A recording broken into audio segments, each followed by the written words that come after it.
Alright, what's up, Croga Nutrition clients? What I got on the board here today is some information that I've shared with a lot of you, or at least a lot of my clients, and I'm sure that some of you that have other coaches have shared some of this information for you as well. Oftentimes, though, we write this stuff, or we talk on the phone, or we text about it, and the information is passed on quickly, and it's easy to forget. And so I decided what I would do is make a video for all of you so that we could kind of all be on the same page, and we could understand a little better what we're talking about when we talk about why we need you to eat all the way to your macros if you're a chronic undereater, and why we need you to sleep more to help you lose weight, okay? Or gain weight, actually, for that matter. Most of our clients are looking to lose weight, so that's kind of how this is formatted, but these things 100% apply to if you're trying to gain weight as well, okay? So, when we write macros, let's say 200 grams of protein, 200 grams of carbs, and 80 grams of fat, okay? When we write this, we mean this, okay?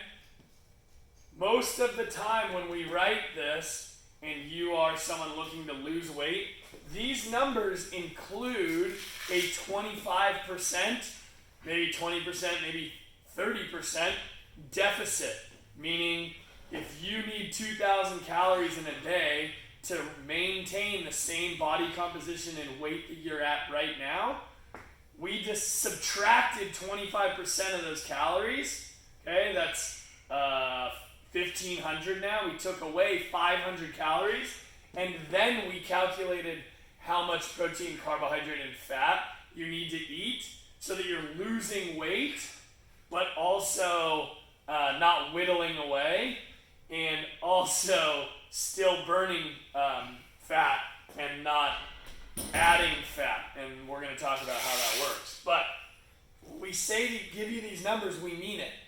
You should be eating all the way to these numbers and trying not to go over. So what we usually say is plus or minus 5 grams for protein, plus or minus 5 grams for carbs, and plus or minus 3 grams for fat. Those are your targets. So this would be 77 to 83 is your window. 195 to 205 is your window. 195 to 205 is your window. Okay? And in case you don't know this, every gram of protein is 4 calories. So this is 800. Every gram of carbs is 4 calories. So this is 800. And every gram of fat is 9 calories. So this is, what the hell is 9 times 8? 72. 720 calories. Okay? So 1,600. This person would be eating 2,320 calories a day. Okay? Hopefully that makes sense. Now, with that said, when you're operating on a daily basis, okay, you are receiving stress, lots of different kinds of stress, all right?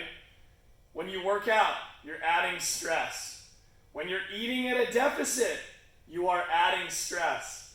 When you are working, right, going to your job, 9 to 5, there's stress involved. When you're at home, taking care of your kids, or with your wife, or husband, or whatever, parents, there's stress. There's also stress in life, stupid things like driving in traffic. That's stress. Your body does not decipher between what type of stress it is. All it knows is, I am stressed, okay? All of these are the same. So when we have you eating at a 25% deficit, we are creating stress. It's important to remember that, okay? This is why you can't eat at a deficit forever and just lose weight forever. Okay? So remember that with me for a second. All right?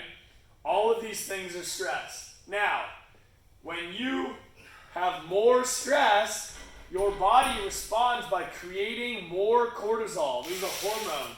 This is a bad thing. We don't want cortisol. Okay? There's only one time a day that your body gets rid of cortisol, and that's when you sleep. Okay? Super important to understand this. When you have high levels of cortisol, your metabolism goes down, your fat storage goes up, and your weight loss stops. Okay? This is one of those fight or flight things. If you are super stressed and you never sleep, you will not get rid of your cortisol, and all of these bad things will happen. Okay? Additionally, you have another hormone called leptin. As you eat at a deficit, especially carbohydrates, the leptin numbers in your body go down. Leptin is in control of your appetite.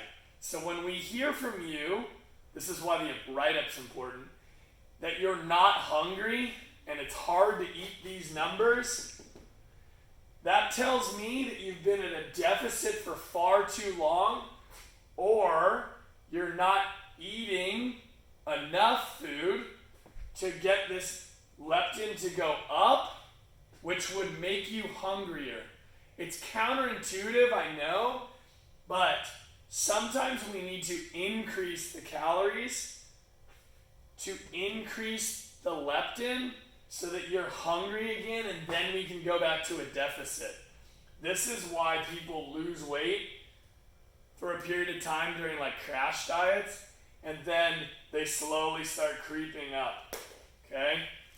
When you have low leptin levels, you're not hungry, and you start under-eating, or you were under-eating and it caused us to go down, and then you under-eat more because you're not hungry, you're just adding stress, creating cortisol, and effing yourself when you're trying to lose weight or gain weight. Okay? The only way to boost leptin is to eat carbohydrates. I've talked to some of you about this concept of refeeding. Okay, it's like eating 100 grams extra of carbs one day a week. This number would stay the same protein, this number would stay the same fat, but you need 100 extra grams of carbs. That's because we can get leptin to respond very quickly. So bodybuilders will actually, when they're very lean, they have really low body fat, and they need to lose more because they've got a show, or they need to look super lean for a photo shoot, they will actually increase their carbohydrates every couple days, so twice a week. Eat 100, 200 extra grams of carbs just to get this number to go up, just so that their body will burn fat again, they'll lose weight, and they'll look even leaner. Okay? So, in review, all stress is the same, which is bad for weight loss. Okay? It's also bad for weight gain if you're one of those people. Alright? Stress creates cortisol. High cortisol numbers are bad for your metabolism. They create fat storage, or high cortisol makes you store fat and stops weight loss. Okay? The only way to get rid of that is to sleep more. You need to sleep. I need to repeat that. You need to sleep. When I say sleep, I mean like 8+ hours, if at all possible. If you watch TV before you go to bed, just stop doing that. Just go to bed. Okay? Read a book. Whatever. You need to sleep more. It's the only way. Okay? Then, if you're under eating, if you're at a deficit and you tell me, meaning we have less calories than you need, 25 less, and you tell me you're not hungry and it's hard to eat these numbers, I know we have a leptin problem. Okay? We need you to eat these numbers, or maybe more, to increase the leptin so that we can increase your fat loss rate. Alright? Let me know if you got questions. If any of this didn't make sense, please comment. Hopefully you enjoyed this.